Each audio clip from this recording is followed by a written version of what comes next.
submitted in my memorandum. Like the network facilities, the one that deals with network facilities, which is Tier 1. Chairman,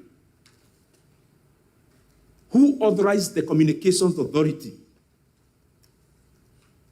to commit to give a discount to Safaricom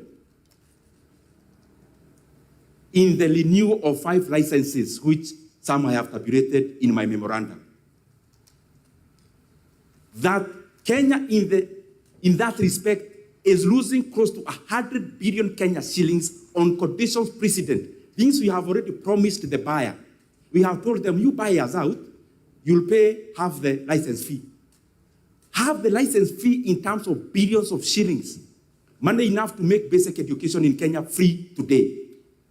So the Communications Authority, the management, went ahead to commit Kenya to a loss of close to 100 billion Kenya shillings on conditions precedent. The board had not met when the management of CA did that. And I would want them to table to this committee when the board of CA met to actually discuss about not any other matter, the conditions precedent that we have given to the buyers where Kenya is losing over 100 billion shillings. So we are here talking about 2 or 4 billion, but the net amount of money we are actually getting as Kenya is 104 billion, because 100 billion shillings is already lost in conditions precedent. Chairman, if there is one thing that you have to stop, is that one, because there is no basis. Secondly, licenses that were to be guaranteed or given for 15 years, all of a sudden, the Communications Authority gives an additional length of time of up to 25 years. Chairman, all of us here. Point of order, Chair. Yes, what's your point of order? Would Honorable Ndindi refer us to the page of the presentation so that we vote? Because the presentation he's making is very important. On what page?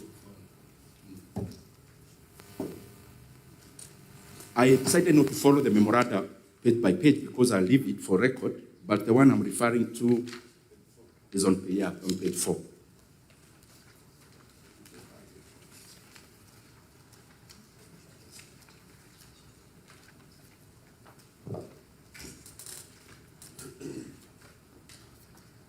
Can I continue, Chair?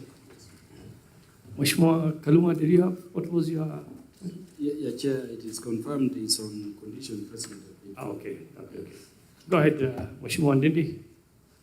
So, Chairman, I was saying this. Some of the licenses that other players in the market are getting for 15 years, the buyer cornered us as Kenya to put on a length of 35 years.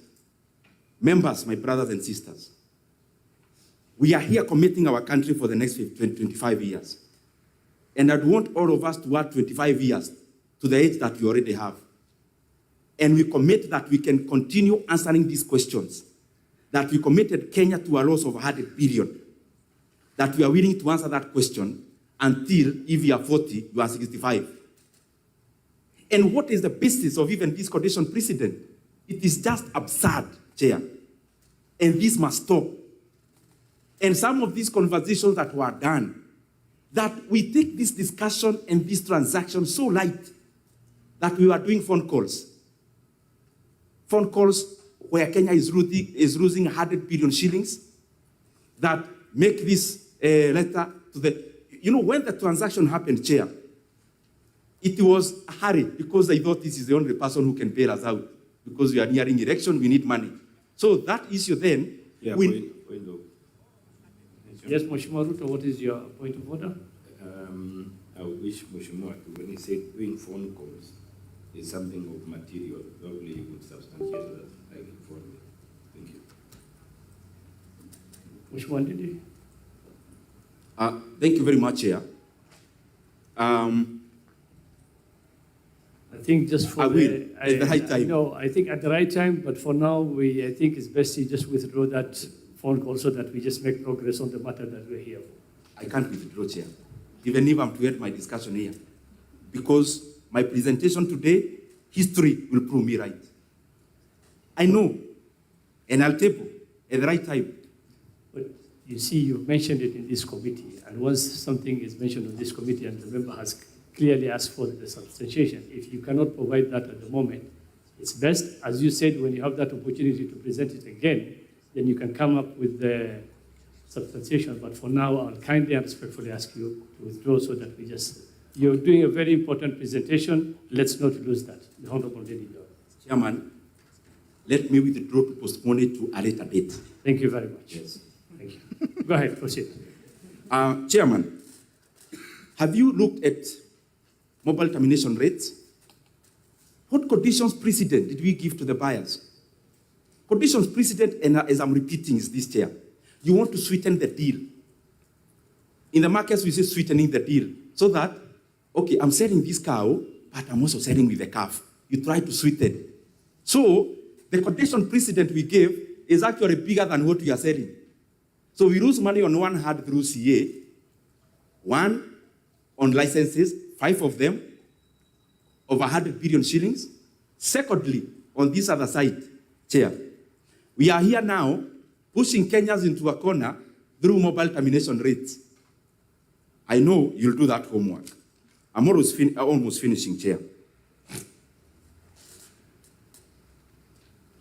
Chairman, I'd want this committee to investigate further because the buyer we are having is not beyond reproach. If we are dealing with a buyer who is beyond reproach, the market would quiet and no one would have an issue. But then we are here dealing with a buyer who has already proven to the Kenyan people that they cannot be trusted, and especially with integrity. When Safaricom share was being listed, I was working for a stockbroker when I was in university. And therefore, I have the details of that listing. Chairman, there was a company called Mobitelea, which owned 5% of Safaricom by the time of listing. Previously, they owned more. If you look at the listing memoranda of Safaricom, this was how the shares were allocated. 35% was to be listed, 35% was GOK. 35% was our buyers. 40% in the market, which we all own. Now, Chairman, in the current memoranda, which was released by the same buyers, they now have 40%. Let me rephrase so that I am on record, I am correct. By the time of listing, 35% was GOK. That's 35%. 35% was our buyers. That is 70%. 5% was a company called Mobitelea, which was a vehicle of political patronage. The amount that was listed in the NSC was 25%, not the statement I had said before. So we listed 25%, it is in the market. All of a sudden, in this memoranda, now government has 35%, but our buyers already bought Mobitelea. So it means then the buyers were in cahoots with Mobitelea. Can Kenyans trust this company to be above board when it comes to this transaction when they already have shown their true colors in terms of integrity insofar as Mobitelea is concerned? Second one, and this one members take it now just like the one for condition precedent. Seriously. Chairman, we are here being told about market price of Safaricom, but there is something we are not being told. That the Safaricom share price has some shades of the company share having been suppressed in the last 1 year. In June of this year, when the buyers knew there would be this transaction, they did something clever. They immobilized their shares, 16 billion shares. They immobilized their shares for the first time since the listing. Do you think that is normal, Chair? Immobilization means this. The shares were in certificate form, just like many other government like many other government stakes, they are not in the market. They are usually held even in certificate form. So what happens, you have to mobilize this share to go into the CDSC. So what did our buyers do? They immobilized 16 billion shares. What does that do? It sends signals to the market of an increase in supply of the same share. So what did the share do? Just exactly as the buyers intended. The share became suppressed. So as the market has been so bullish in Kenya, in other counters, Safaricom, bullish, but measured. Why? Because the market is already signaled that there is a 16 billion immobilized share by somebody who can sell today. Sell meaning they can supply to the market today afternoon. That CMA has to investigate whether there is even any share out of the 16 billion that has been offloaded out of the immobilized stake. Chair, as I go to the close,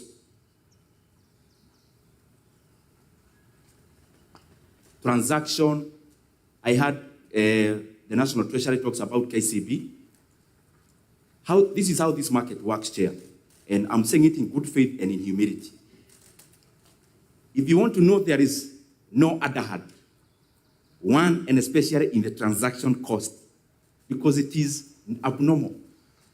Transaction costs in the NSE, they are based on some parameters. And the more, the cheaper. If you buy 2 shares today worth the 2,000 shillings, in percentage, you may end up paying a higher commission, but it's already capped at 2%. So you can't pay more than 2%. But what the brokers do, the more the weight of the transaction, the cheaper the commission. Now, when I heard that Kenya is paying a commission of an average of 1.5%, then I knew this is a red flag. You just need to do one thing as a committee. Tell KCB to do in writing whether they have something called a stockbroker's agent. That will cure that maneno. They do in writing to commit themselves. Because being a listed company, they'll still report in their financial year whether there is any cost that was incurred in this commission.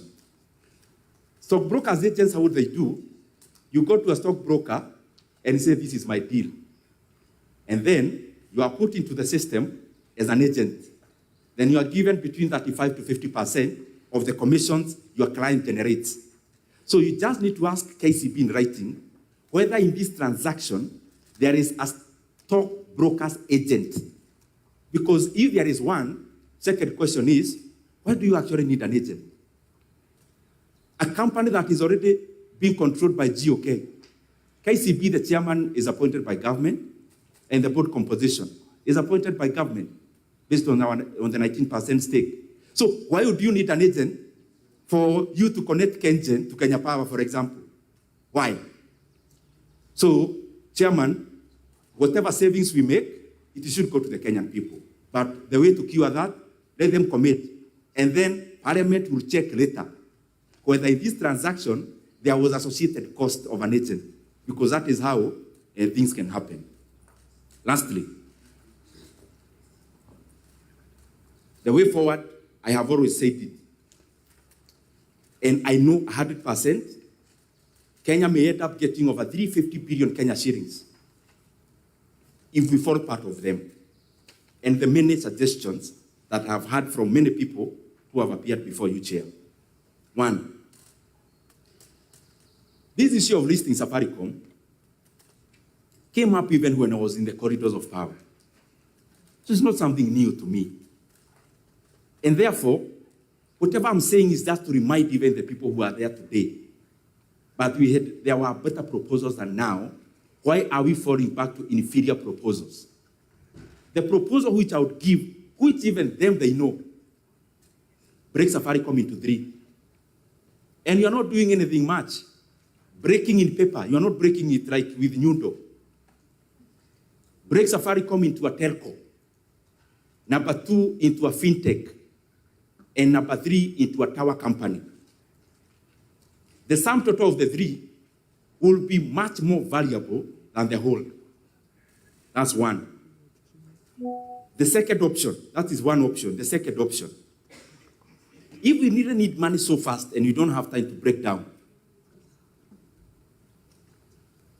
it is very simple. It will take us very little time to list Safaricom PLC in the London Stock Exchange. The London Stock Exchange now, they are actually begging people to list in London because the global market have tilted towards America. So the LSE is now dry in terms of listing. If you show a signal you want to list, they can even send their finance minister here in Kenya tomorrow to list in the LSE. Once we list in the LSE, we expose Safaricom into the global markets. So people who don't know Safaricom, they only know M-Pesa, they'll get to know there is this profound company called Safaricom. It is actually the owner of M-Pesa, because M-Pesa is actually more known globally than Safaricom. What does that do? It creates interest. Chairman, after that, within the same option. After listing the LSE, open bids, international bids, for only 2 months, Kenya will be surprised that we will have people bidding even above the current consideration because of the other parameters that I gave. And I can bet to you, Chairman, and this issue is very weighty in my heart, is very heavy in my heart.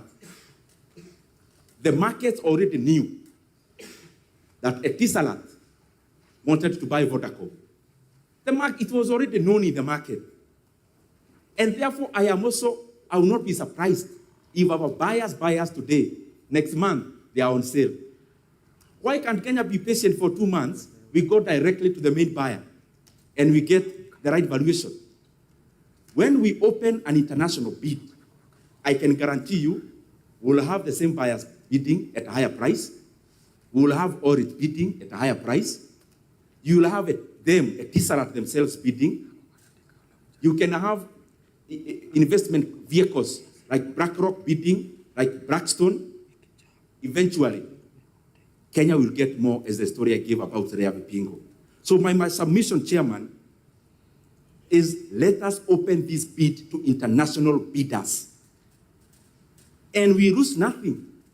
If Kenya gets an additional 150 billion, I thought the mileage will go to government. They'll build more roads. So, I mean, everyone benefits. Why can't we be patient for 2 months and we get a higher price, Chairman? Okay. Thank you very much. And as I submit, we look about the dividend. This is another securitization, as you know, of dividend. I would want to know even from the committee, maybe separately. You know, there's something called MTDS, whether it's actually part of it. We are now securitizing dividend. This dividend was part of our Appropriations Act, the current one. Because part of our revenues, the dividend is part of it. So we have securitized. I may ask many questions even about the current IPO that is ongoing. The proceeds were part of the Appropriations Act. So don't we see a mismatch? We have securitized dividend for the next many years, yet in our long-term and medium-term planning as a country, it is already accounted for as a revenue direct to the consolidated fund. I think Kenyans deserve answers on that. Thank you, Chair. I may give more rejoinders as we interact with members. I thank you very much. Thank you very much, the Honorable Ndindi Nyoro, for your excellent presentation and submission to the committee. Members, you've had the stakeholder. Now I'll be calling him a stakeholder. He's here as a stakeholder. So, members, yes, Mheshimiwa Ariko? Okay, thank you, Chair. And I will give it to Mheshimiwa Kaluma, then Mheshimiwa Kiri. Thank you, Chair. First of all, I need to say that I need to present, to appreciate the presentation, a well-informed and insightful presentation by our stakeholder, Honorable Ndindi Nyoro, on this matter of divestiture of Safaricom. Honorable Chair, I wanted to ask Honorable Ndindi Nyoro, because he was Chair for Budget during the said period where the shares of Safaricom started dropping from the figure he just mentioned of 40 shillings per share. That is the period between 2022 to 2023. And from my research indicated that the shares came down because of interference of government and further investments in these other regions because of risk-averse nature of some of the shareholders. That's one aspect I wanted to ask Ndindi Nyoro. Secondly, he talked about materiality of the transaction. It is true that this transaction is material, and the shares are supposed to be sold at the secondary market. And we are informed even these other shareholders were not aware or were not informed of this particular transaction. What is the practice when there is such material transaction by one of the shareholders? I thought this matter must have been brought in a special AGM meeting or annual general meeting. Was there such a meeting that was held? Because I'm well informed that he's one of the shareholders in this particular institution. On the issue of the representative, of government representative in this transaction, he has been in government for more than 10 years. And in fact, is a major person who has been fronting economic aspects of government. Now, because he has changed his mind to go to the other side, and that's what I normally talk of ironies of some of the leaders. When they are in government, they are positive on all the aspects of government. But when you run away from the government, you start being opposing everything. So what I'm trying to ask you may need to call the member in order. Did Ndindi Nyoro ran away from the government? What is the aspect? Ndindi Nyoro has been a chair, is a member of parliament, and I think he's still a member of parliament. So Chair, that has not. You see, there's a saying that What's your point of order, Mheshimiwa Mboni? I think the government has three hands. It's the executive, judiciary, and the legislature.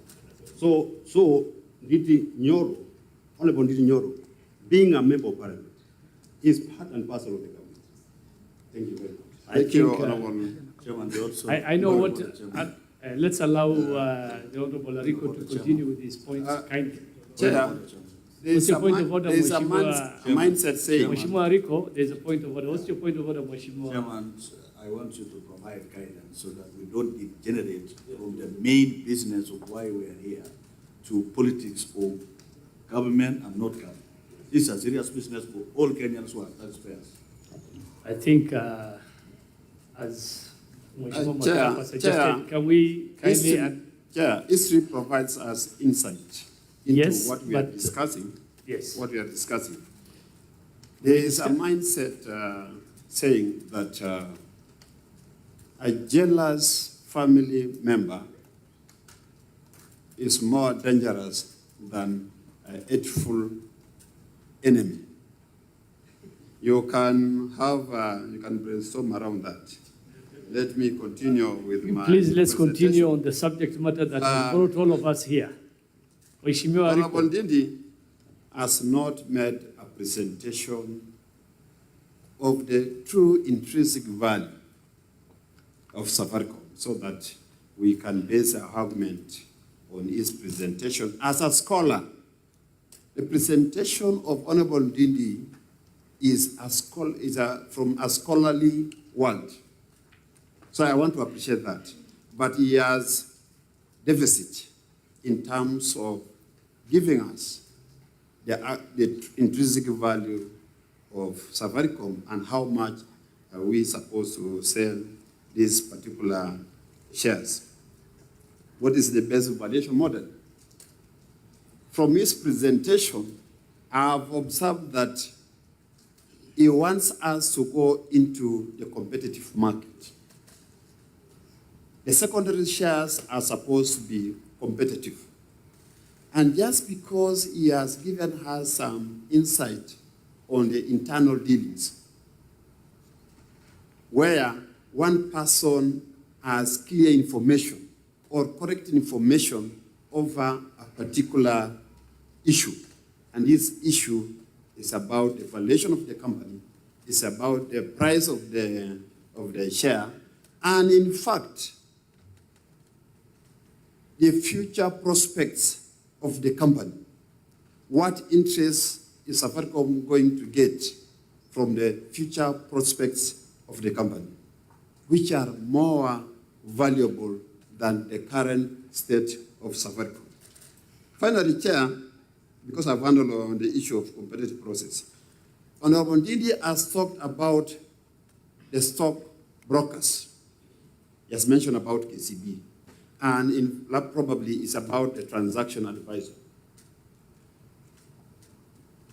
What is the position of Organization for Economic Development, OECD, on the transaction advisor? Because it has guided on the ceiling for transaction advisor, which I said earlier, somewhere last week, that it is between 0.5% to 1.8%.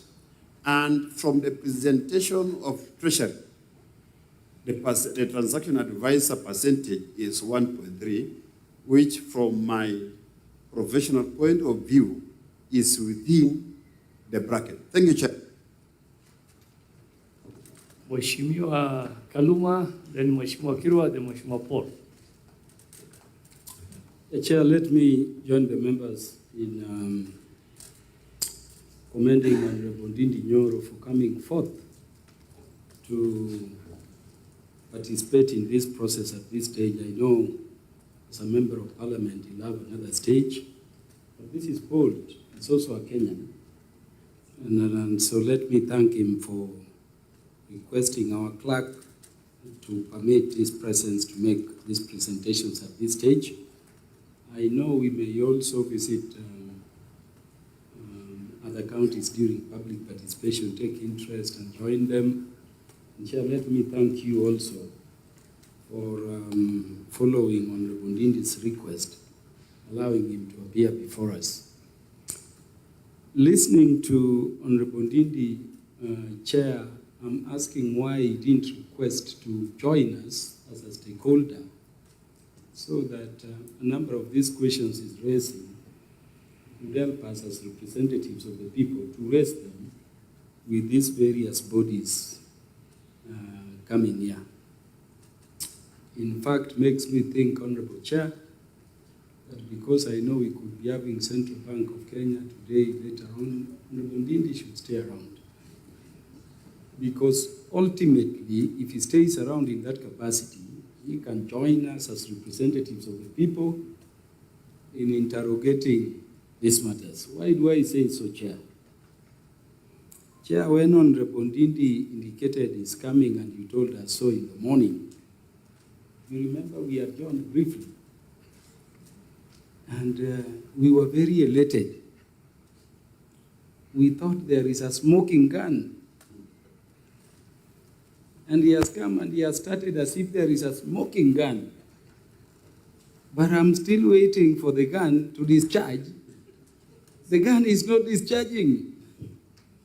Makes me think there is something Honorable Ndindi is withholding. Honorable Ndindi, don't fear. You're in Parliament. Tell us, release the smoking gun. You see, Honorable Chair, Honorable Ndindi started by saying there is an issue with valuation. And he said, I know, to use my own word, some conspiracies, and I'm going to give details of people. Do we go in camera, you give us these details? Because Honorable Ndindi, you know the attitude of some of us with anything that is corrupt or collusion. In fact, I was waiting, Chair, you saw me take my pen And I've been waiting. I just wanted to hear so and so, so and so, so and so, so and so is involved. And is depriving Kenyans of their rightful asset. You know, the Ndindi has come, gone round.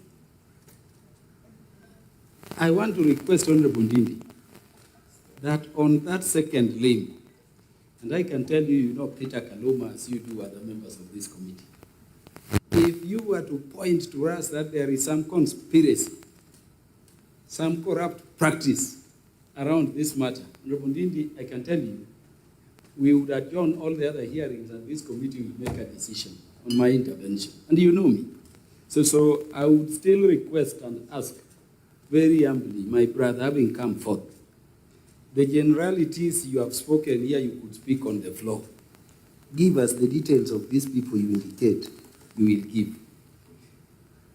The better if the media is there. But if you need in camera, please stay on.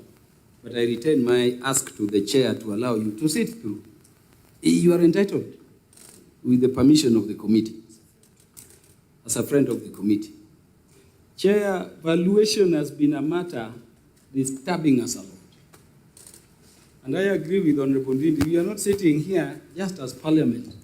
We are sitting here representing Kenyans in the sale of their assets, which, if we were not sitting as representatives here, Kenyans would have been met elsewhere, and they would have raised issues. And by the way, we've been raising these issues. When we raised the issue of valuation, they told us there is something called market price. And we were told if you go to the stock market now, and Safaricom shares are listed there, you will get between 28, 29. We were told there is something called P/E ratio, which I see you repeating here. And you were taken through these calculations. The price earning ratio. I'm not an economist, I'm a lawyer. But we were taken through the details. We were told about intrinsic value. And if you've been following proceedings, I've been speaking to what Safaricom is in our telecom space, in our mobile money transfer space, and in our image and heritage as a country wherever you go across the world. I thought when you mentioned you are coming to guide us on valuation, you know, you would leave us here with a model of computation complete with how we arrive at a figure which we can tell Kenyans as representatives, this is the fair value. You know, Chair, we are at a position no better than where we were before Honorable Ndindi Nyoro came. And these are questions we've been asking. So Honorable Ndindi, could you, beyond what you've said, using all these methods, by way of arithmetics, you know, demonstrate to us how we can come to a better share value so that we determine this issue and we make a determination together with you, which we will present to you to approve or not. Beyond the fact that you are saying, if we went for competition, we would yield better. We've raised the issue of competition, and Kenyans have been seeing. Now, beyond the issue of competition, please let us know your justification for saying that Kenya going beyond the price in the market of 28, 29 to 34 still is an undervaluation. And if so, still in your view, give us what would be the right valuation with a clear pathway to it so that we can pursue it. Number 3, Chair, I'm a lawyer, I'm not a finance guy. Honorable Ndindi is speaking to the matter of valuation of a company.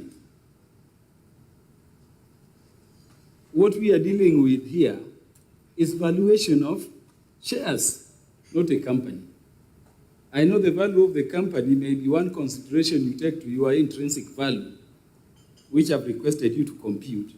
But I think we need to understand that the only benefit you get from shares are dividends as and when they declared. Share in company law, companies are what we call persona jurídica, juridical persons.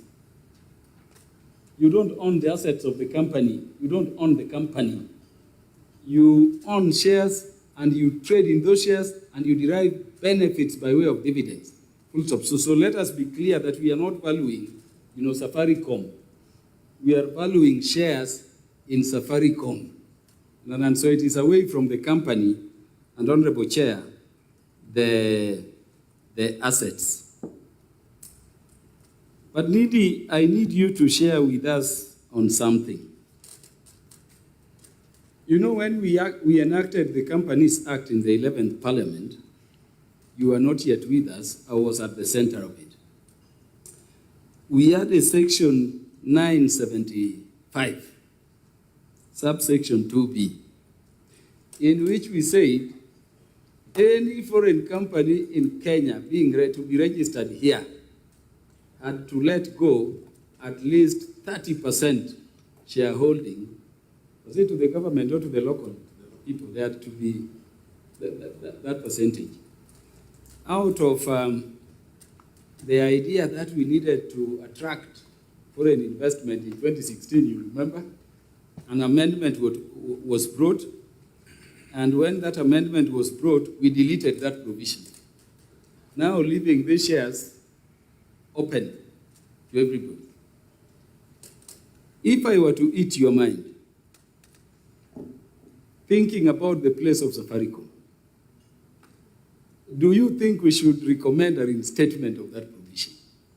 So that when we have strategic companies or corporations like Safaricom, there is the limit is set, even if we are not to say local, we say the government shall have, on behalf of the people, at least this percentage, whether 30, because I tend to think, Honorable Chair, that this could be what could have informed our having 35 then. It could not go below 30. What is your thinking around that? But tied to that, what stops Vodacom from going to the market now that these shares are listed and incrementally, buying the shares to the level, that they want, so that we are justified in saying this is not the way to go. The shares are listed. And by the way, they will be buying not at 34, but at 28, 29. What stops them now from going there? And if they were to go, do you measure the loss to the country in terms of what we seek to do? On the transaction cost, as advocates, we have the advocates' remuneration order. And Honorable Ndindi, it will tell you, on this kind of transaction, you will charge this least amount. Of course, we don't have upper limits. So the fees a lawyer charges are guided. People keep speaking about 0.5 to 1.5. We were told even by the CS Treasury and other people. I'm not a finance guy. Is there an instrument under which this is prescribed so that we can look at it? But I agree with your presentation that, by the way, the higher the volume, the lower the commission. Stockbrokers, we will investigate, later on. I end by commending you and requesting that either way, let the smoking gun be seen and let the bullet be shot. I thank you, Chair. Thank you, Mheshimiwa Kirwa. Then Paul, members, if some colleague has asked a question, let's not repeat the question, please, for the sake of time. We have other stakeholders waiting. Thank you. Thank you, Chair, for the opportunity to ask this question. And thank you, Nyoro, for coming up as a Kenyan to just give this presentation. And we have to make it clear that Ndindi Nyoro is a friend or a colleague to all of us here. So that is why this presentation was very, very important. And Ndindi Nyoro is not just a regular member of parliament. He was the chair of it.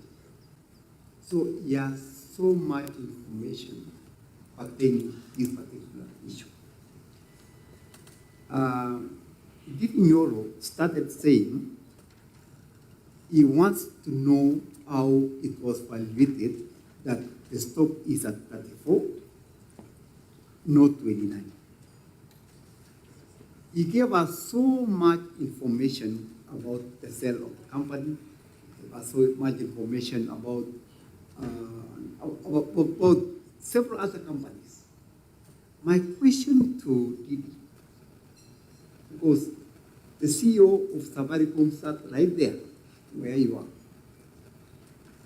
The CS of Treasury sat right there where you are. They made a specific presentation like what you have done.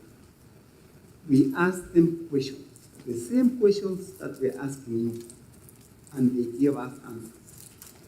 They were very clear on how they went about valuation. Safaricom told us they cannot interfere when a seller and a buyer is present when it comes to stocks. If a buyer says, I want to buy these stocks, and a seller says, I want to sell these stocks, Safaricom has no say in who exactly or to stop it. Now, you are telling us that we should have all Kenyans come together and agree on who is going to evaluate this sale before it's done. That is not the case. We are told Vodacom gave us a premium price for the future dividends of the country, or of the stock and all that. So, Mr. Ndindi, as a colleague, and who has so much information about the government of Kenya, and who has information about this fund that we are going to set up, infrastructure fund. Of course, the money will come probably at the moment, if it is concluded before it's formed, it will go to another fund. But I want to ask you, do you think that all Kenyans would have sat down and agreed on the price rate? You know very well that Kenyans, there is a way of evaluating the stock and agreeing on how to sell, and there is nothing that was wrong on this sale. There is nothing. If you have information that there is something wrong that was done, then be on record and tell this, because so many people are following. So many people are just listening on your presentation today. So just tell the people, this is your opportunity to actually tell the Kenyans something went wrong and this is what went wrong. But based on what we know, the CEO was there, okay, Safaricom, the CS was there, and several stakeholders have come and just did their presentation the way you did. So my question to you is, do you really think there is a smoking gun in the country? Thank you. Thank you, Chair. Mine would be brief and straight to the point. Thank you so much, our colleague. You really made a powerful presentation, which has really enriched me, and I believe it has enriched the committee. But I would just like to ask, Honorable, that you seem to say that you have no problem with privatization. Yes, and you have a problem with evaluation. And Honorable Kaluma has mentioned it, but I was just feeling like I really wish you would have given us what you think was best in terms of valuation. Because you've talked of us having maybe more 150 billion, 100 billion. So I don't know, in your computation, because they have floated at 34 shillings, as per you, how much would it be? And you also put it so well that while you were in the corridors of power, there were some of these things which were floated. And in your view, if we'd have split into three, we would have gotten more. So as at that time, are you able to give us the figures that as at that time, because you said there were even more, how much are you looking at? And what exactly happened as at that time? What hindered the sale as at that time? that probably now is okay. So thank you. I think that is my main concern. Thank you, Mheshimiwa Manduku.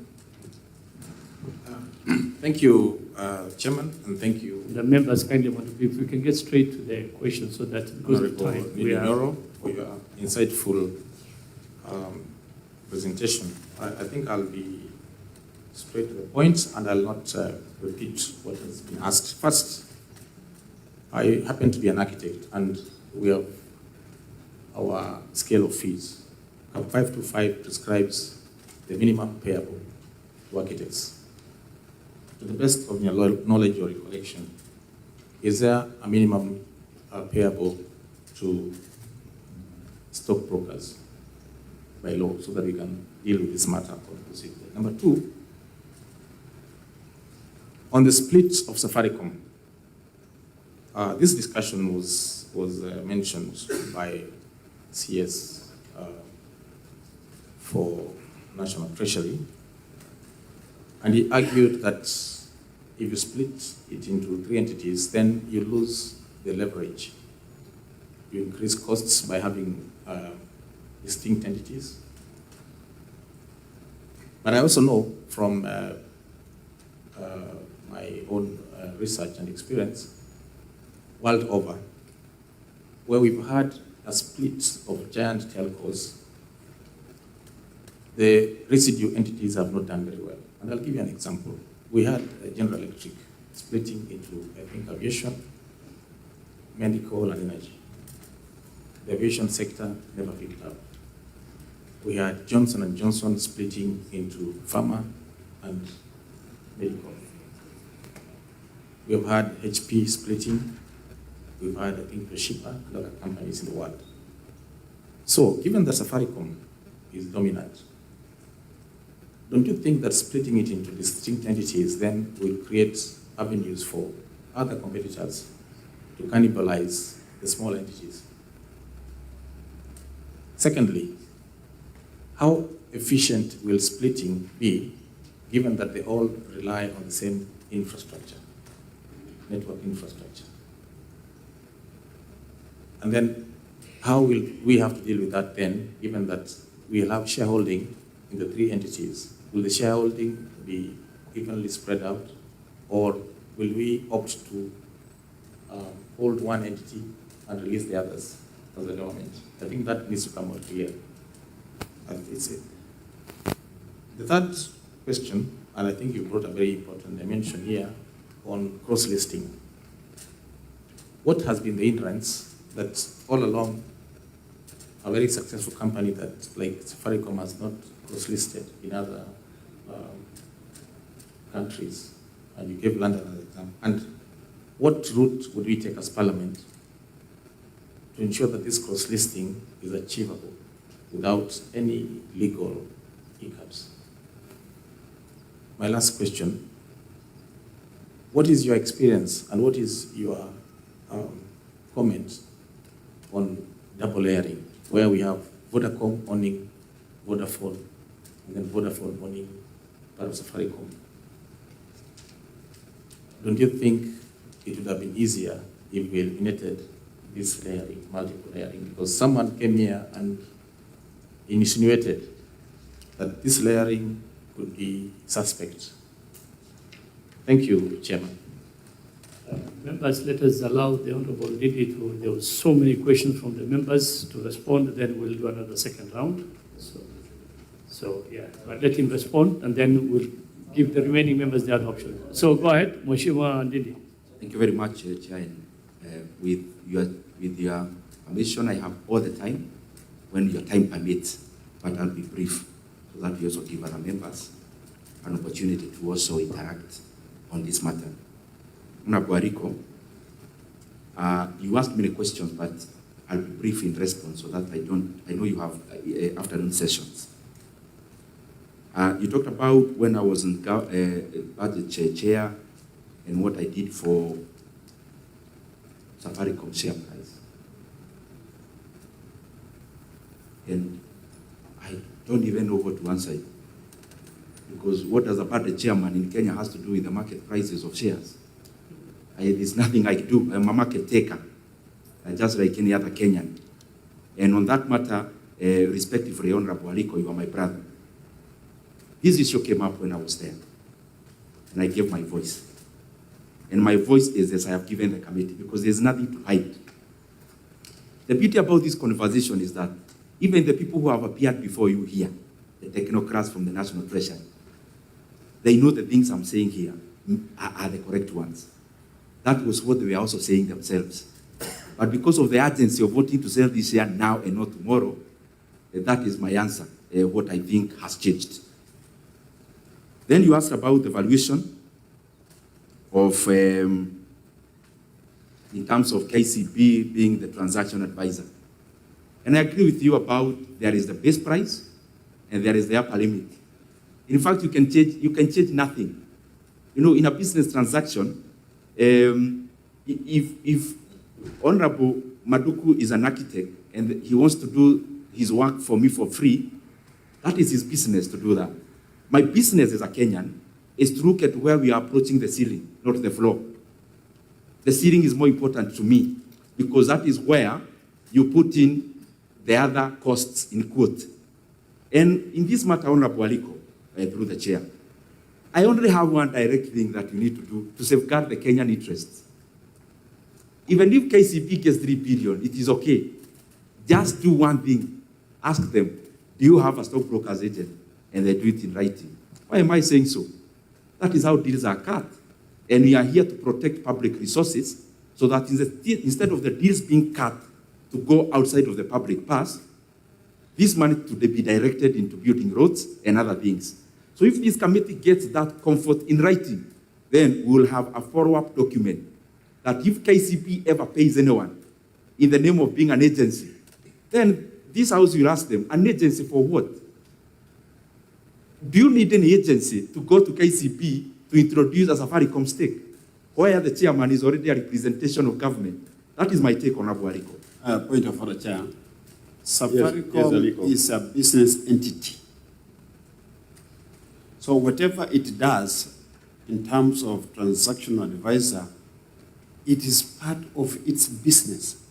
So even if one of the main shareholder in KCB is doing another transaction somewhere, it will not give for free. It will charge transactional advisor fee as part of its business. Thank you, Chair. Honorable Aliko, we need a whole day. Order of order. Respond to the chair, not to Aliko. And I'm the chair now. Thank you, Chair. Chair, because I'm answering Honorable Aliko, just to put it in perspective, through the chair, I'm answering Honorable Aliko's question. I think we need a day to first orient ourselves onto what we are doing in this hotel today in this session. Because Safaricom PLC has nothing to do with a buyer and the seller, Honorable Aliko. They have nothing to do with that. And I thought the CEO was here yesterday, and he said it in the language we cannot understand. Safaricom has nothing to do with the transaction between the government of Kenya and our buyers. And therefore, they have no business to appoint a TA, a transaction advisor. It is only the National Treasury who actually brought up the issue of KCB, not Safaricom. And therefore, I'm not talking about Safaricom. I'm talking about the National Treasury because they should be answerable to us as Kenyans. So my question is simple, and I give my proposal. There are some things you can achieve by just doing one thing. You can hit 2 birds with 1 stone. To remove any darkness and gray areas, let KCB do in writing whether there is a stockbrokers agency attached to this transaction. You'll have cured everything else. Yes.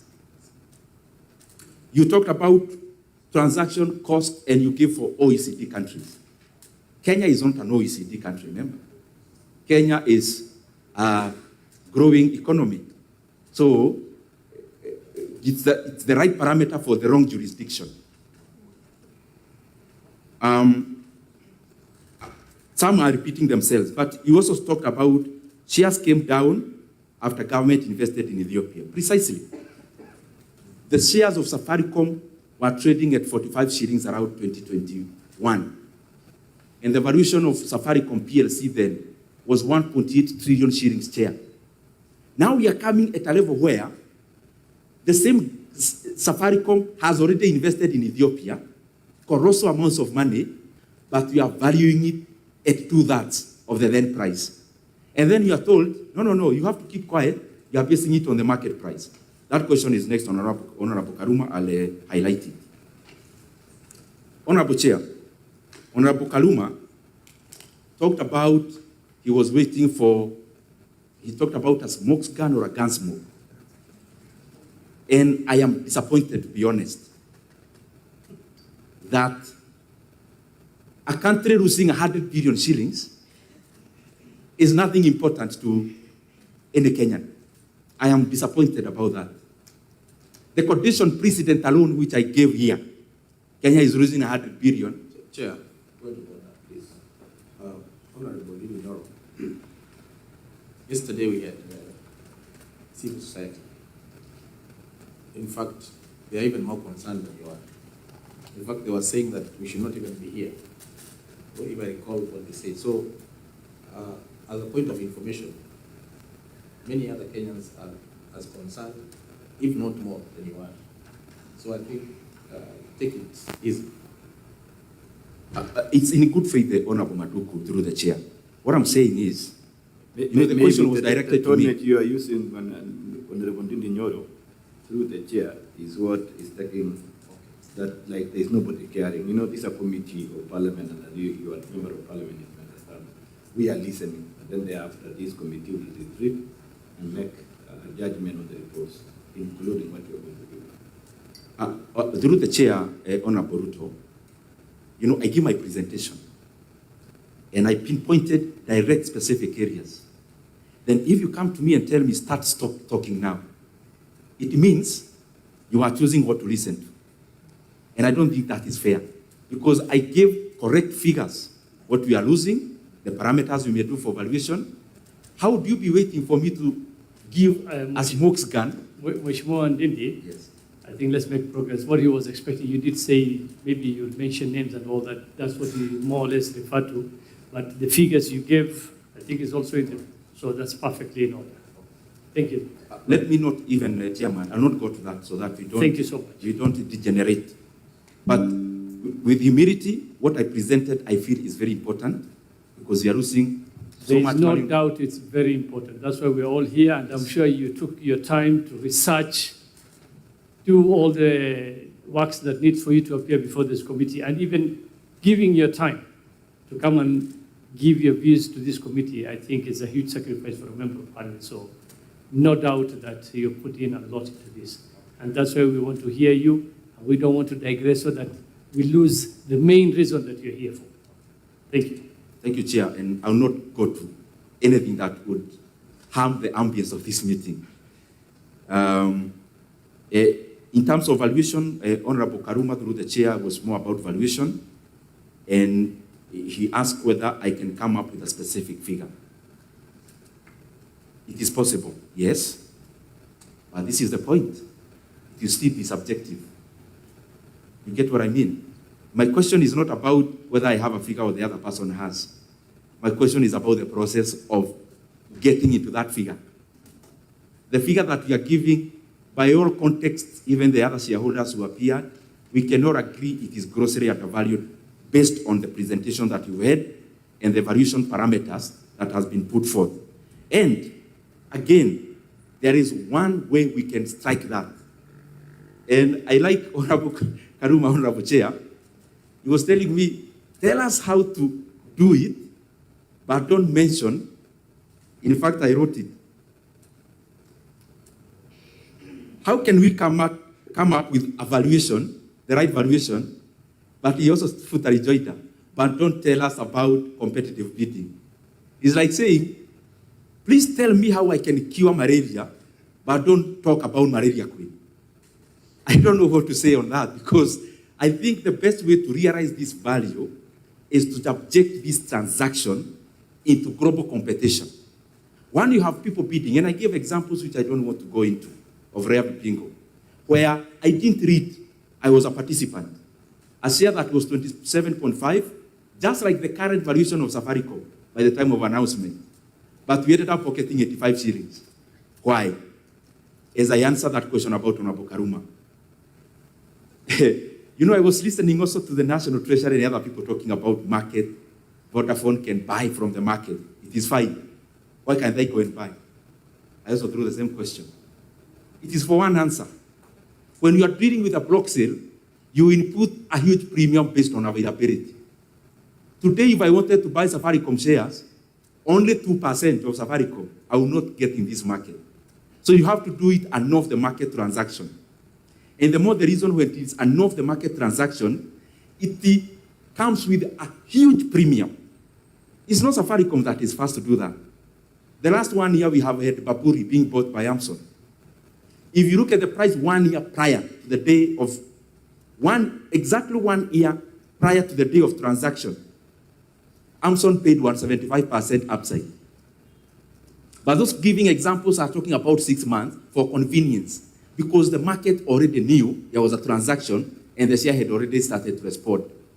I talked about Rea Vipingo. I can talk about Kenokobi. Kenokobi also was listed and also had a block sale. Block sales across, that is what happens. And now what you do in the block sale, you go outside the market. You know, the market is already an auction for small-time shareholders like me and you, where we go buy 100 shares today, 200 shares today. The market provides liquidity. When I need to pay school fees, I go and sell the shares.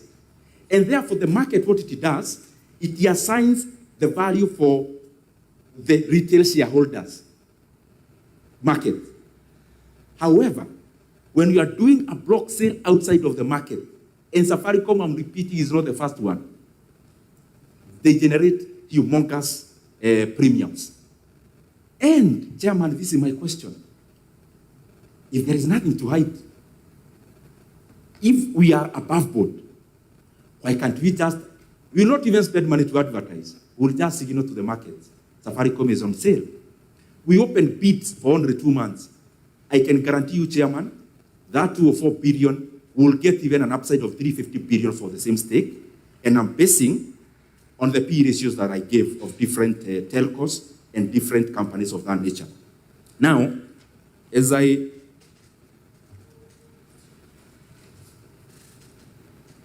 Honorable Karuma talked about 30%, the company's role, and I agree with him.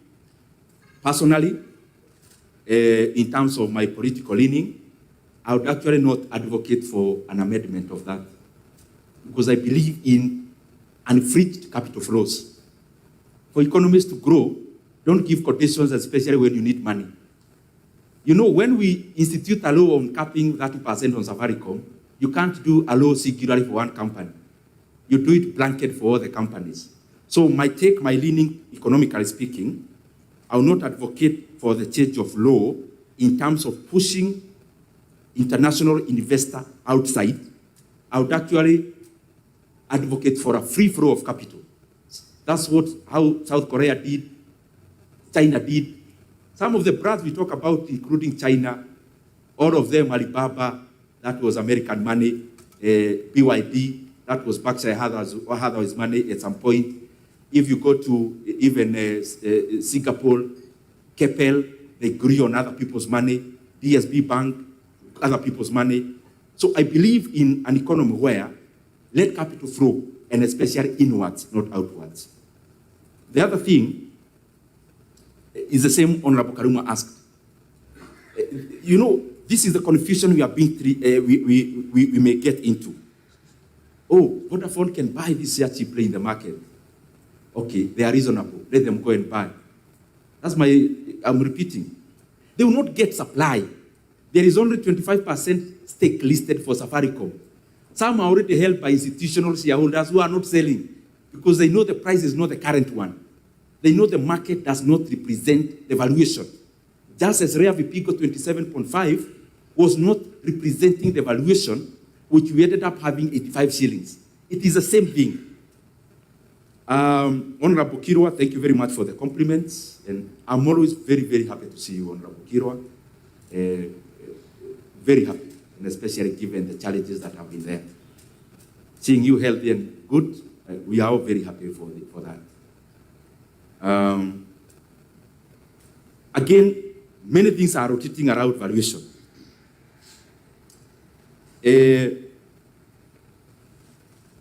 I think that is the valuation, because it's cutting across. The way to handle valuation is to go to the markets. There's no way we are going to run away from that. You also talked something about these guys we are selling to are already inside.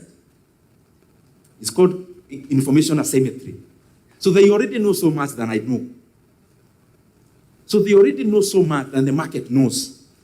And the more the reason they actually held a celebration in SA to celebrate taking advantage of Kenya. To cure this, just expose Safaricom transaction into the international markets. Kenya will not lose time. We can only take 2 months. And as I said in my presentation, we will definitely get a higher value, maybe even from the same buyers. Honorable Maduku, I agree with you in terms of fees. There is the canon, even in stockbroking there is. But I think our business is not to encourage the people we are oversighting towards the ceiling. Our business is to push them towards the floor. Because any savings between the floor and the ceiling, any saving in there is going directly to the Kenyan people through various services.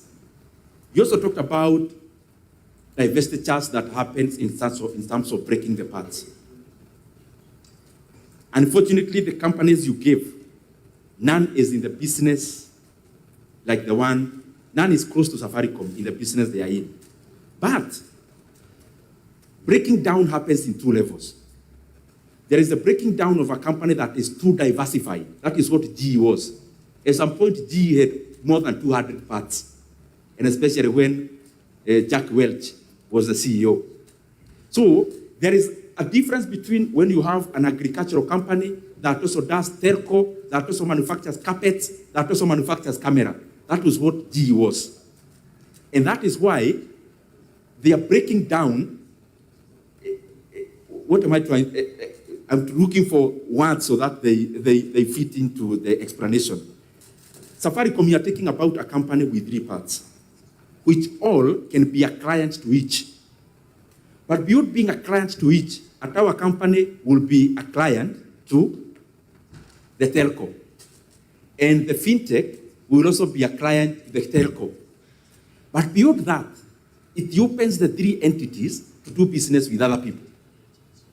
If you are in Kenya and you need to use towers, then you'll go to a tower company that is independent. However, the shareholding will be split across all the 3 entities. The same shareholding that there is in the group will percolate in the 3. Also, the issue of HP, the companies, Honorable Maduku, you agree with me, the scenarios are quite different. The homogeneity of their transaction is very different from the current one. As I finish,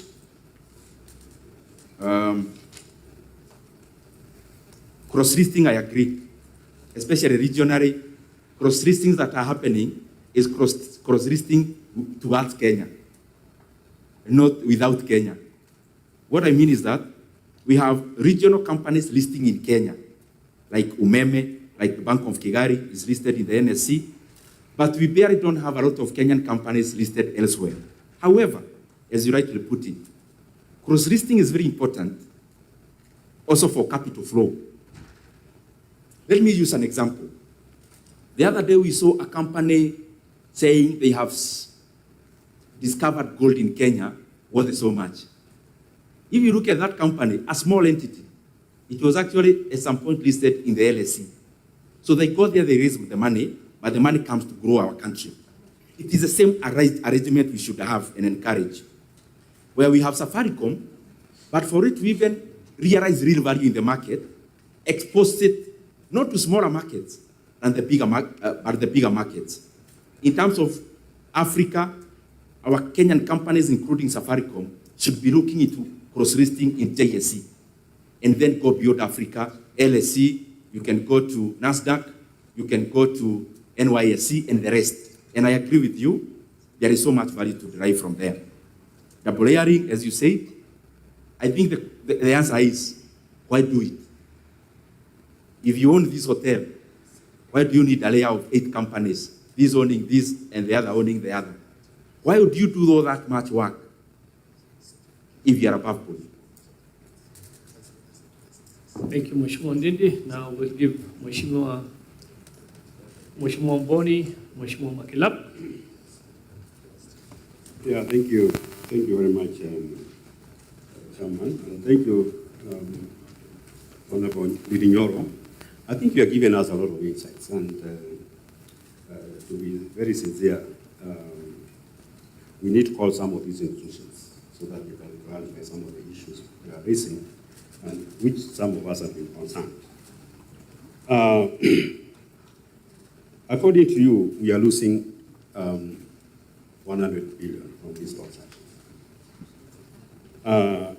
And based on that, that means the valuation of these Safaricom is 2 trillion, based on 50% sale. And therefore, really, you have not really given us the method of valuation which is bringing you to 300 billion. Because you can either use market valuation or asset valuation of the company. Because, for example, this hotel, the value of this hotel may be 2 billion, for example. But in terms of financial value and whatever it's making, it may be lower than that. So I think it's important to give us the method which you are using. Secondly, I don't think we are losing through this transaction the way you are putting it, because there was a discount which was given by Communication Authority on the licenses, and therefore we lost 100 billion. And the way you are putting it is like all this one was geared towards selling Safaricom, and therefore we also lost 100 billion. So we are talking about 200 billion, which you have lost through all this process. So maybe you need to clarify that.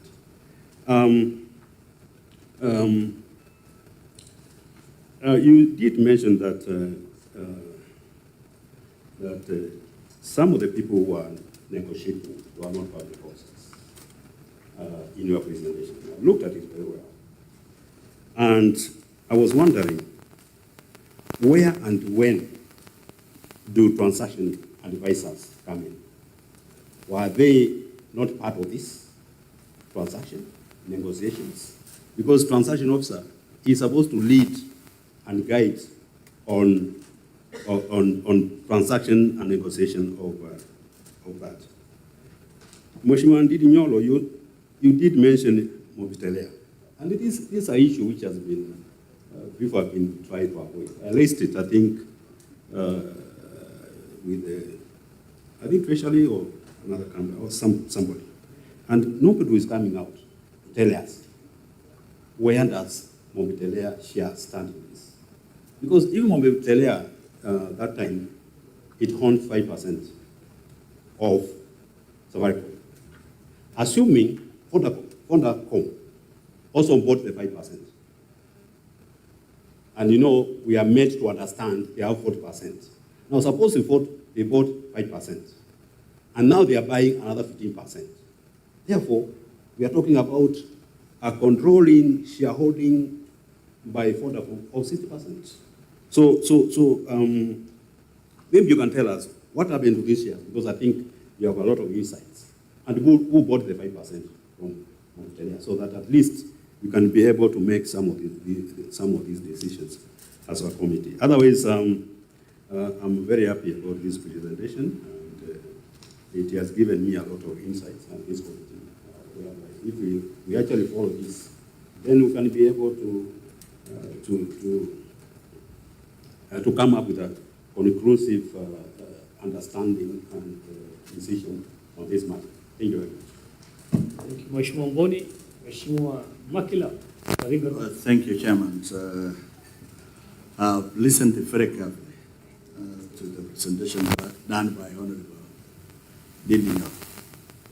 And I think, Chairman, whenever we go out and listen to Kenyans as members of Parliament, we principally look at things objectively rather than having a bad view of where we come politically, how we support politically. For me, looking at objectively and learning some of the things that we needed to understand before we go out for public consultation and even finally discuss it. So I have learned a lot of new things through his presentation. Number one, using his own presentation, page 4, what is called condition precedents. And in his communication, it says communication authority regularly and impulsively extended condition precedent to the buyer. I believe this buyer is whatever, which has resulted in losses of around 80 billion on renewable licenses. My question to you, Nyoro, is could we therefore then, or you have evidence to table before this committee, these minutes of extension, who gave them the minutes of extension, and for what purpose? Is it connected to the sale of 15%? It means there is a lot who extend for this condition to votable. It means there was some boardroom decision that for us to sell this 15%, there is some underlying waivers which the Kenyan government, through the taxpayers, will lose about 80 billion. We need evidence from you, and it may even ask the chairman us again to call CEO who appeared before us here yesterday, that this give us evidence of boardroom decisions that led to this loss of money through giving waivers to what is called network facility providers for 15 to 20 to 25 years. These are serious matter, Ndindi, Nyoro, that it may even negate the entire process of, because it will reduce the revenue that we are thinking of raising about 204 billion. Because if there are these concessions, these are a very bad deal. And then you also say in number 12, in a nutshell, the country has lost. When you say has lost, it means already gone. Revenue to over 70 billion. You know, you talked about 100, but in your presentation, in your own words here, has lost to over 70 billion on conditions precedent alone. That means from the sale, the expected sale of 15%, which you are intending to raise 2 or 4 billion, if you subtract 70 billion, you'll remain with around 135 billion. So giving the whole sale to look like a scam or something that does not give us the correct fund. So way forward on this matter. If you have evidence, table before this committee. If you don't have evidence, then we need to seek clarification from CA to give us this particular matter. 2, there's something that you skipped on Ethiopian market. Does the shareholding of Safaricom here in Kenya different from the franchise that is being, do you have some different shareholders of Safaricom Ethiopia and Safaricom Kenya? These are mind-boggling questions that we need to understand, so that are we selling therefore shares in Safaricom Kenya, or are we selling this 15% including the shareholding in Ethiopia? This is something that you raised here, and it requires some understanding. Again, in page 5, just like what my colleague has said about Mopitelea, if you are able to see something that we can Google, that at the time of listing Safaricom, The shareholding of government was 35. The shareholding of Vodacom was 35. And at the time of what is called this paper that we have before us, it is 40. At what stage? And then we are assuming that this 5% has been acquired by Vodacom. When did this happen? When did this transaction of acquiring 5%? Because the sessional paper that we have is that Vodacom already holds 40. At what stage was 5% acquired by Vodacom?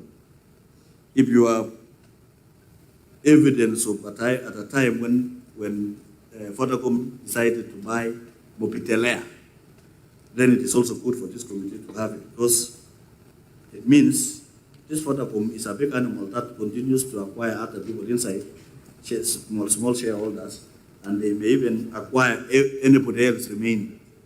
And it is a foreign franchise. I'm using your notes very carefully. I don't want to go outside this. Lastly, Chairman, tell us something about, this sessional paper has a timeline that says it takes 28 days from sitting of Parliament. It means if we start sitting on 4th, by 28, if we shall not, by 4th of March, if we shall not have concluded, it is deemed to have approved itself. And therefore, who will take the shares, the dividends? The government may lose dividends to Vodacom that has worked for the whole year, and when it is left with 10 days, the shares changes hands to someone else. Can you tell us about this shareholding, the dividends of the current fiscal year of Safaricom, how it will go?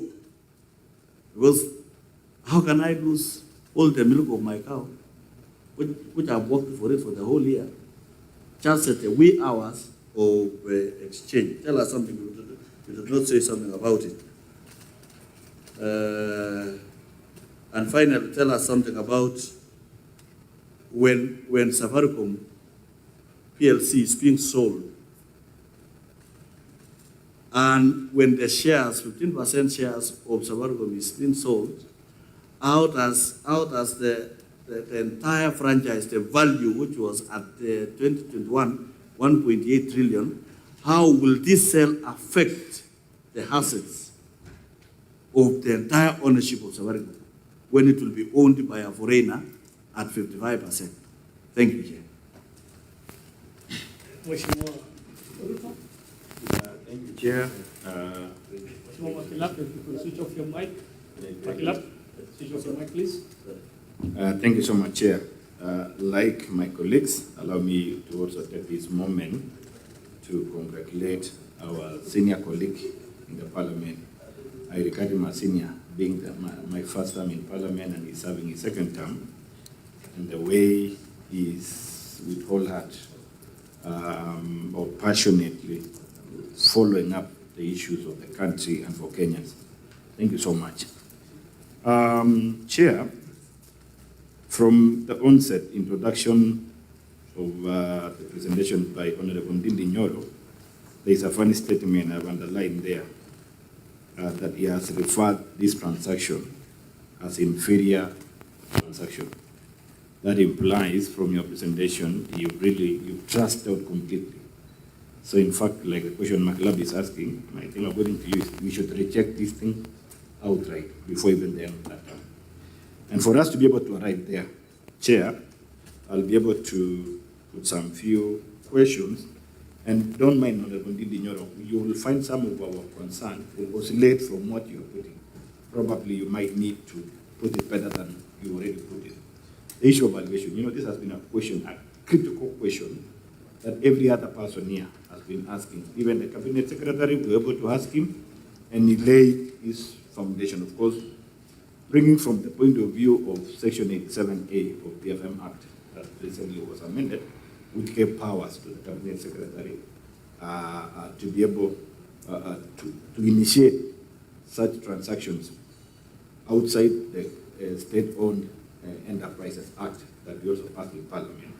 Picking from there, he also, from his presentation, he seems to have relied on that provision to negotiate with an existing shareholder in Safaricom, and that is why they arrived at the fall.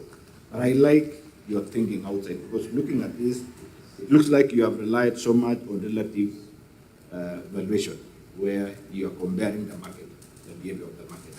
I would wish to know from your knowledge, being expert, combining the intrinsic value, the relative valuation, asset-based valuation, what would be the ideal?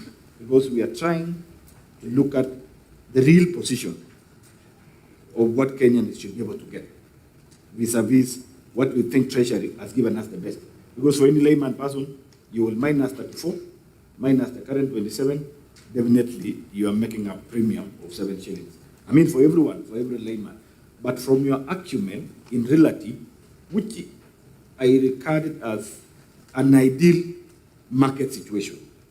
What if this approach by National Treasury is shifted, like from your request, we remove it from the boardroom negotiation, as we called it, and put it to the market, either to the secondary market, Nairobi Stock Exchange, or even invited that it's possible to go outside NSE and go to London Stock Exchange, or New York Stock Exchange for that purpose. What is a certainty? Especially remember, the offer of this is done by the government. And anyone would know when by the time the government is coming for it, like the foundation of this, the cabinet secretary has passionately expressed the need of divesting on this one so that we're able to look for resources or find resources to finance the budget that cannot be sustained by the ongoing borrowing where it has reached the limit. And I've been following you always, you've been telling Kenyans where we've gone high in terms of our borrowing, that it is no more sustainable to keep borrowing. But here is the budget. Here is the budget deficit. I know you've been the chairman of our budget and appropriation, that this country has to run. It has to finance education. It has to finance water. It has to finance the basic social and infrastructural needs. That is why the National Treasury and the government of Kenya has reached out and say, let us exercise what is within us, the assets we have, generate revenue, invest this revenue on these going concern investments, and realize the value later, and of course reduce on the cost of borrowing. Looking at these valuations and the options we have, you've given us that there's no need to hurry. Well, maybe Cabinet Secretary will tell us and I think Chair, looking at this one, we will still need to invite back the National Treasury, Cabinet Secretary, National Treasury, so that some of the questions left by this stakeholder and others who have come here would be able to help us. But from your own understanding, so that Kenyans, our presentation here might draw Kenyans to feel like what is happening here is wrong, like this thing, as you call it, inferior, is the worst. Kenyans will begin to develop those inciting feelings. And we might, in future, we might be seeing the reactions here and there, where we lose even the real cause of why we are doing this one. Chair, the issue of KCB agent, and which it has got my attention, I would really beseech, because this is a committee of the National Assembly, and our honorable member understands that this is more of a quasi-judicial sitting. And whatever is court years, whatever is being presented here, it calls for that evidence, so that even the report we are doing, we have to inform. We are duty bound as this joint committee to inform the National Assembly to make the right decision, so that we don't make a half-baked. That's why I want to run away from what Chair is saying. Mheshimiwa, you go and you will provide in future some evidence. The information from now is far much more better, because we are a few committee we can sit. If we can get evidence around this, so that it doesn't look like we are just posing, we are troubleshooting and leaving the fire rolling outside with all proper information. With the respect of this committee, I would call on the information of this one. There is a question of integrity of this buyer.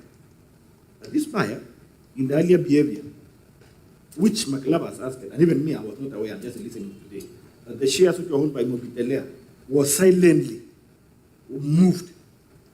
And then it means we have questions to CMA to tell us. CMA was here, we need to call them back. and explain to us this one. And there's another statement you've made that there was there's a shareholder who immobilized or ordered. To me, it sounds like economic crime action.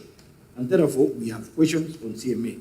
If possible, because you have expert on this one, so that it doesn't sound like a by-the-way statement or any other political statement, I would request through the chair that our stakeholder, Honorable Ndindi Nyoro, to provide this evidence. The issue, so that I don't repeat what you said much on this, the information on the dealers, you know, that's a big thing. It can be a breaking news that the National Treasury indeed never initiated or they never participated in that boardroom. There are other figures, other imaginary faces who are there sitting down that we need to know how were they contracted. Were they given express contracted role and responsibility to act on behalf of the government, other than the KCB being what we call a transaction advisor? We have another people from the information you have. And then lastly, this information about Communication Authority of Kenya, that without the board, management sat down and gave express authority to discount what ought to have come to build our economy for the sake of person again who is going to buy. So in any case, we will calculate the loss in terms of value you are giving us, that we are losing. Instead of getting the 390, we are getting 200. So already there's a 190 loss. And then there's another 100 loss in terms of the licenses. So we are losing around 290 billion to get 200 billion. I think your statement initiates that we are actually giving out free, including giving out additional money of around 290 billion. With all this put together, it is wise and to me it could be prudent, Chair, if we get all this evidence so that this committee can make the right decision to present to the National Assembly and inform the National Assembly to also make the right decision, either to reject it, because you said they don't even need to amend, either to reject it from your point of view or to approve it either way. Thank you. I think for the rejection and approval, it's for us, and he'll be in the House to do his bit, so I think he should just not respond to that one. Mheshimiwa Oyula? Thank you, Chair. Chair, let me also add my voice to this, and I start by thanking Mheshimiwa Ndindi Nyoro for opening up our eyes. I'm particularly very grateful because when I look at some of this information, it reminds me of what I used to think. For instance, Mobitel, you would want to know when they sold this 5%, and if you can get to know the amount they sold, because that would also encourage the current buyer, if he's the one who bought the Mobitel shares, you'd say, since I bought this at this price, then I think you can still go lower. Chair, Mheshimiwa Ndindi Nyoro has told us that when Safaricom went to Ethiopia, the value of the company, was it shares? What he's asking is, when you said when Ethiopia went, when Safaricom invested in Ethiopia, the shares went down. No, the value Then, so he said the share, not the value. Yeah, there's the value of the company which went to 1.8 trillion. So I was wondering, would that also help in determining the value of the shares? If it does, what would be the calculation? Chair, this issue of immobilizing the shares, as Mheshimiwa, as I just mentioned, Mheshimiwa Ruto, it borders on criminality because we are not being told the truth. We are told that the shares were being sold at a premium. The market value is 27, we're getting 34, so they are selling at a premium. It doesn't appear to be having a premium. There must be some cheating somewhere. So possibly you could open up and tell us more about this premium. Is it really there? Or just a cover-up? I think we still need more information to guide us. In fact, if this is rejected before the sale is done, then I think the government would benefit more in going to open market. Thank you. Thank you, Mheshimiwa Oyula. I think, Mheshimiwa Ndindi, most of the questions were more or less related. So I'll kindly, because of time also, if you could just be precise, kindly, so that we can make progress. The floor is yours. Thank you very much, Honorable Chair. I'll do exactly as you guided by being very brief. And you allow me, since Honorable Karuma is here, to only answer of all his questions only one. When you talk about, I had answered the others, the valuation and the share price. There is no way you can distinguish that, because the valuation, what is called market capitalization, is the sum total of all the shares listed times their market price that day. That's why the market cap of companies keeps on changing. Market cap, what I'm trying to say, does not necessarily communicate the valuation of the company based on the many examples I've given, some that have happened in the last 1 year, like Baburi and Amson, some that have happened in the year 2023 of Rare Pipico, selling in the market at 27.50 and eventually buying the shares at 85 shillings for the same share. So I'm just trying to say, Honorable Chair, it will be a tragedy if Kenya relies on the market in this transaction, because the buyer knows that, and that's why they are capitalizing.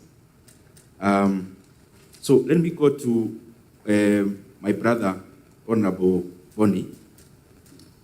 And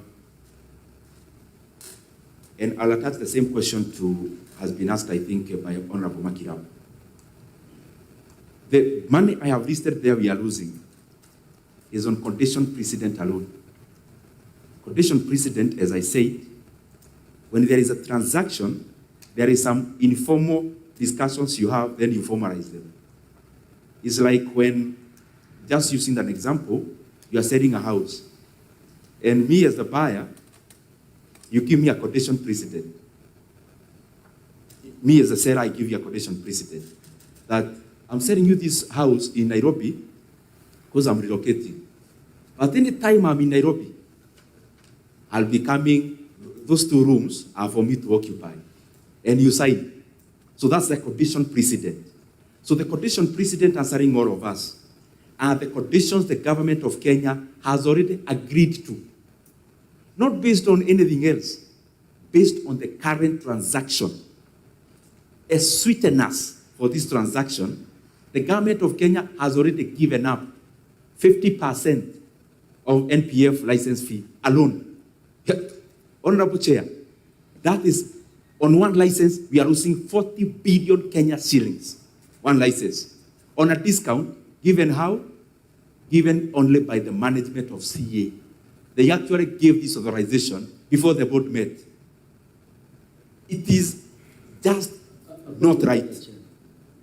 What's your point of order, Mheshimiwa Kaluma? Chair, you know, this issue is very serious.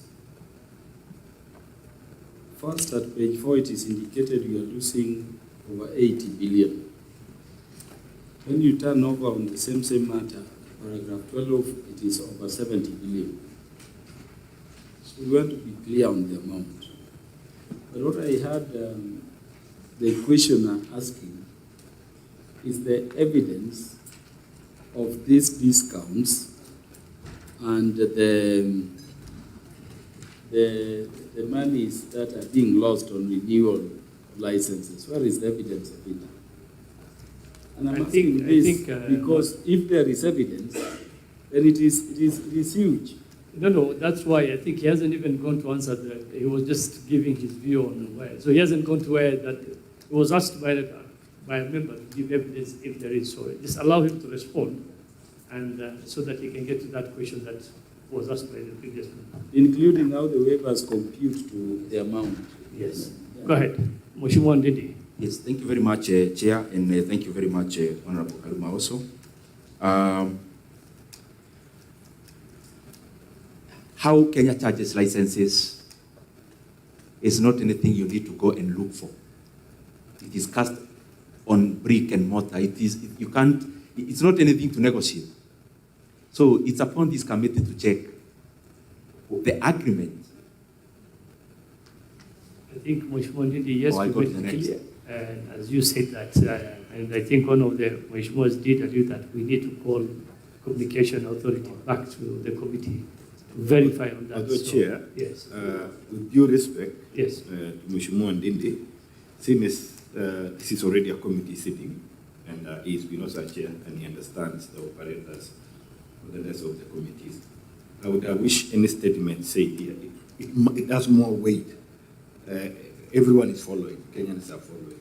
If today we would get that evidence here, more than the way Chair, we will have a reason now to call the other person with the evidence provided by your stakeholder here, so that it doesn't, because they will also come here I think and tell us, Ruto, wait, Chairman, they will come here and tell us, call the person who say to come here. And we will have... And Mheshimiwa, hold on, let us not go through that route. And Mheshimiwa Mboni, allow me, I'm on the floor, please. I'll give you an opportunity, just allow me. Just a minute. Mheshimiwa, the chair is on the floor, just allow me, and I will give you. Point of order, Chair. What is out of order, Mheshimiwa Mboni? Chair, And as I said, now, that, the information which Honorable Nyoro is giving us is us to verify it. I think that's where I was just heading. Various government institutions. So I think let him continue to give us. I think that's what I was heading to Mheshimiwa Mboni. What is important, he has given us the information. It's for us as a committee to do the follow-up so that if there's nothing out of order, the chair is on the floor, allow me to just, so that we make progress. There's no point of us just going around. But the chair could be proceeding wrongly, Chair. How is it? Just allow me the point of order. Chair, on information Honorable Ndindi is possessed of, he has done a computation and come to a figure of 80 billion, or let me say over 70 billion. And I'm saying this is material. This amount he has written in the memorandum, he must have computed it based on some information. That is the information we are requiring into evidence. If it is in the instrument, let him tell us under this clause, there has been waiver, the computation was derived this way. Otherwise, Chair, we risk the danger of calling these regulators and they tell you nothing like that has happened. Then it is their word against this. We would have not helped Kenyans if indeed there is something. So could we have something more? Mheshimiwa Kaluma, just to rephrase it, if Mheshimiwa Ndindi just gave us a document and said, yes, this is the proof, that would not be still good enough. We need to go out there to get the facts. So we cannot just say any document he produces or we ask him to produce will just be the gospel truth. So let's allow him to do that. It is up to the honors on the committee to go and get the information that, so that for us to verify whether what it is fact or is just something that Mheshimiwa, so leave it to the committee. Mheshimiwa Ndindi. Thank you, Chair. I'll proceed now without revisiting that issue. But I'm available, Chair. I know I have the information that you need. In case you don't get it, I am available. In case we need more info from you, definitely invite you back to the committee. Thank you very much. Honorable Boni, in terms of public officers you asked, it's not transaction advisors I meant. I meant an informal people, individuals. And I can tell you this, Chair, that when the announcement was made of this transaction, the people you saw on TV announcing it, they knew it 2 days before. The people who negotiated, where they traveled, they are not government officials. And that's why I am asking, let them give us. These are the committee that was appointed by the National Treasury to negotiate on behalf of government. So they were not TAs. TA, you remember, a TA is also a resource that you hire as government. So we now go back to the same question. How did you hire these TAs? Who bought 5% of... And you have issues about how the TA was procured. Very fundamental issues as a committee.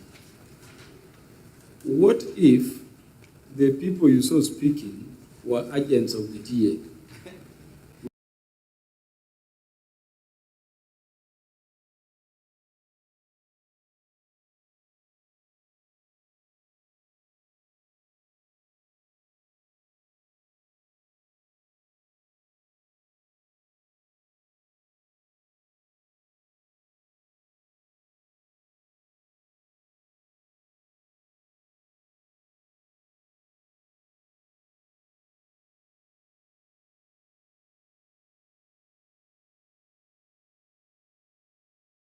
Would there be a problem? Because the fine details 2 days before they appeared on TV. The people who are running this transaction are not government officials. And some of them, they do business with our buyers. So I think that is clear. Secondly, TA, in terms of KCB, it's simple for the committee. Tell the government to give you the agreement they made with KCB. You realize it was after the announcement. So it was not the business of the TA, which is KCB Capital, to come up with the price. So who came up with the price? Because you can't tell us you're hiring KCB Capital today for something you announced a month ago. Then it means they were not in charge of pricing. 5% stake of Mobitelea was bought by our current buyers, proposed buyers. They are the ones who bought. The bigger question should be, as it was asked by Honorable Oyura, very good question, at how much? Because you may realize they can make a very good deal with a private person, but a very bad deal with the government, because the government is amorphous. Second, the other point, those who remember Safaricom IPO, the bigger thing, by that time, Honorable Karuma, you remember, the politics was very toxic. The issue of Mobitelea was bigger than Safaricom IPO. How did it just squeeze itself in? It got itself to our current buyers. Can we trust them now that they are not also making similar deals with the people in power? Honorable Makilap, quotation precedent, I talked about it. It is in two ways as you do your due diligence, Chair. One is in terms of waiver. The amount they were promised to pay is half the price they ought to pay. And Honorable Kaluma, when I talk about over 70 billion shillings, there are two licenses I have not calculated. It can go higher. So, quotation precedent, that informal discussion that the government had with the current buyer, which they also formalized, is costing our country the much money I have talked about. So the net proceeds from this sale, if you net out that, is less than that 135 billion shillings. And I've listed one of the licenses. If you need the names of the other four, I'll give you. In terms of, and the number two loss, Chair, is in terms of waiver, but the number two loss is in terms of period. What do I mean? You see, when you go and take a driving license in Kenya, let's say you take a driving license of 3 years, and then you pay the government of Kenya, I'm just giving for comparison's sake. That's not the amount we pay. Let's say we pay 5,000. You get that, Chair? So you pay for 3 years.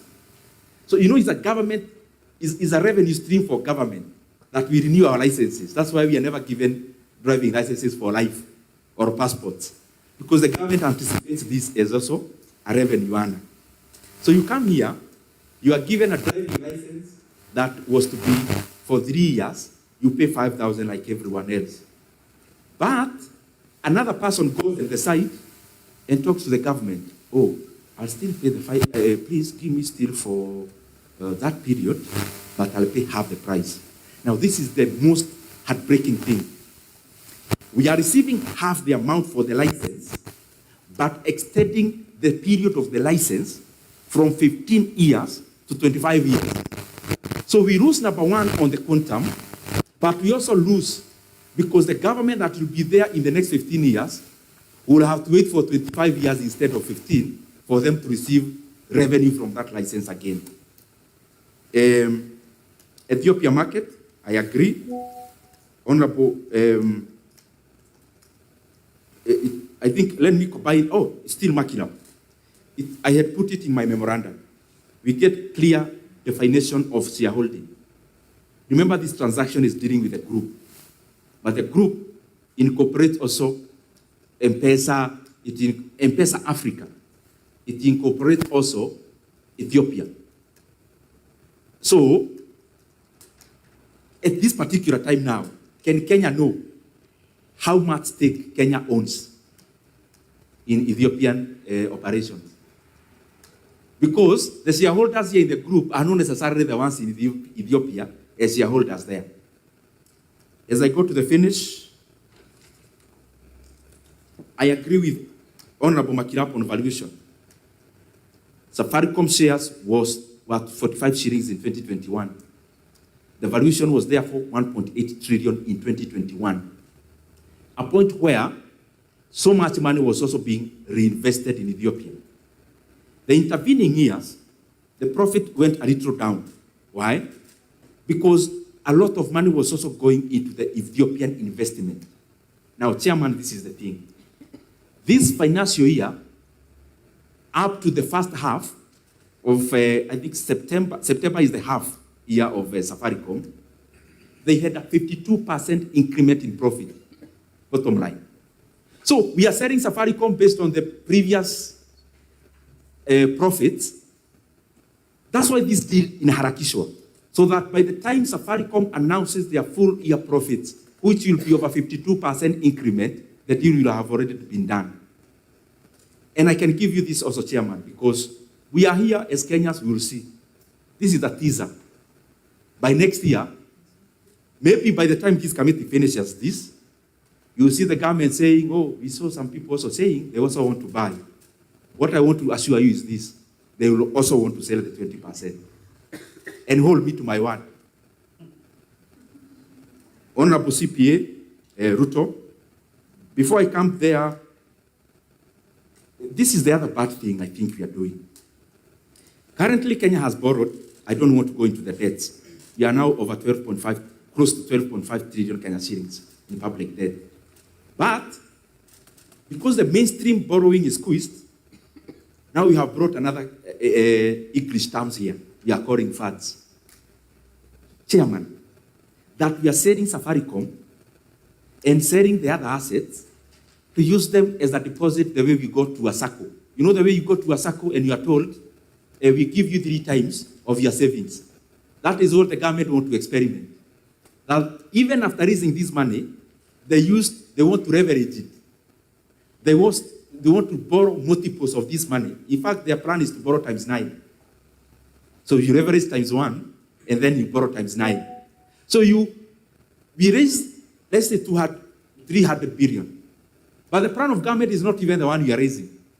It is the one you are going to borrow in that SACCO in quotes. Chairman, we will not run away from this as a country. Senegal is just a recent example for us to learn from. If you start opening up multiple loan books as a country, it will catch up with you pretty soon. We've already done that in terms of dividend here, that we are imagining as a country, there is no country in the next 5 years. So we need the money for the next 5 years today. And I hear government experts talking about, oh, we have done the present value of this money. When you're in government, you don't do present value of money. You can't, because the government operates in perpetuity. At the very least, you need to do future value of annuity. And the difference is huge. As I finish, Chairman, for CPA Ruto. Again, it is inferior based on valuation. Inferiority of this deal is based on Kenya has been relegated in a corner to canvass for just an air of breath. I mean, you are the owner, and you are being squeezed by the seller. You are the owner and you are being squeezed by the buyer. Chairman, one thing will answer this in one bullet. Advertise 15% GOK stake in the international markets. I guarantee you 2.5 trillion Kenya shillings will be too little for the valuation. If you look at 2021, it was 1.8 trillion. So the honorable members, my brothers and sisters who were asked about what my valuation would be, we should not be discussing anything below 45 per share. We should now be discussing about what we have done in Ethiopia, which was not present in 2021. Our discussion should be starting from there. But we've been cornered by these guys.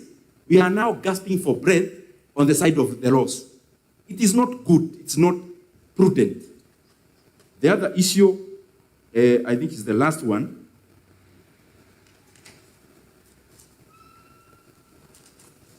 This issue, we are being treated, these other issues may take time, it is uncertain. So we are looking for these guys, they are already on the table. Is that a precedence we want to set as a country? That if I identify public land, I go to the ministry and say, I am a buyer here, I am offering this. And the ministry will justify and say, oh, we have some willing buyer who is already buying at this price. Because that is the reasoning globally. I mean, holistically, if we are permitted now, that, okay, I can go to the treasury tomorrow and say, I want to buy Kenyari. And then they look at the market. Kenyari shares, the valuation is 17 billion shillings as of today. Okay, I tell them, I want to buy at a small premium, I'll pay you 22 billion. And they agree and we sign and I run away with Kenyari. What am I running away with? This is a company which has no loans. Their cash and cash equivalent is 41 billion and their net assets is 51 billion. We'll be creating oligarchs because we'll just cut corners, take government assets for free and purport to be the only buyers in the market. Who said there is the only buyer? If I show intention of buying Kenyari, the good thing for the National Treasury to do, in case they want to sell it, put up a bid. Maybe I'm offering 22 billion. Another person will go to the financial statement and see what I have seen. It's in the public domain. And realize, oh my, I'm buying a company at 22 billion. And upon opening the keys of the company, the cash inside and the cash equivalent is 41 billion. So I take the 17, pay them, and I'm left with all the other assets for free. It is a bad precedent, Honorable Chair. Otherwise, the issue of immobilization again, there are issues I'm talking in terms of you may seek information. The shares were immobilized in the first and second week of June of 2025. And the people who immobilized 16 billion shares of Safaricom is none other than our current buyer. And they were doing it so that they struggled the price of Safaricom. And so that the market senses there is an oversupply of the shares, and so that they maintain the share price suppressed until the transaction is done. Otherwise, for all those years, they had never seen the need of immobilizing their shares. So the need came up this year in June. So Honorable Chair, as a close, I want to thank you.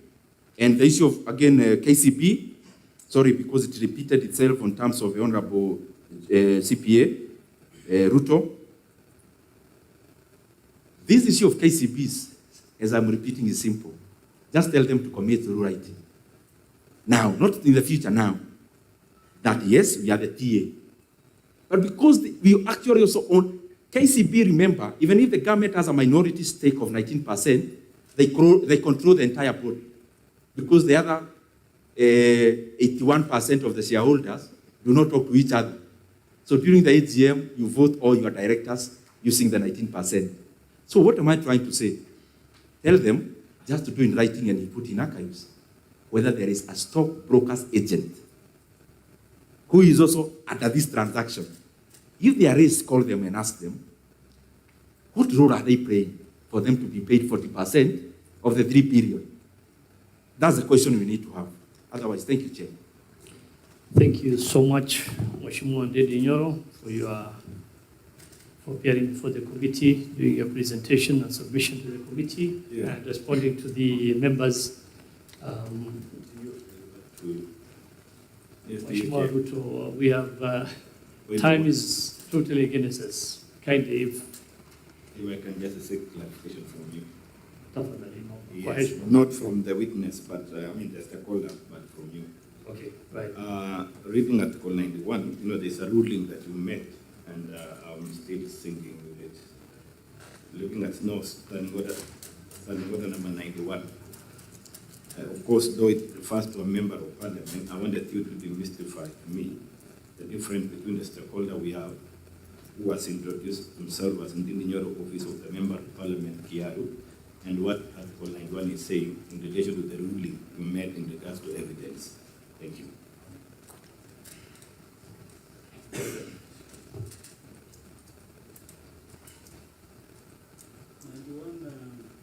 Substantiation.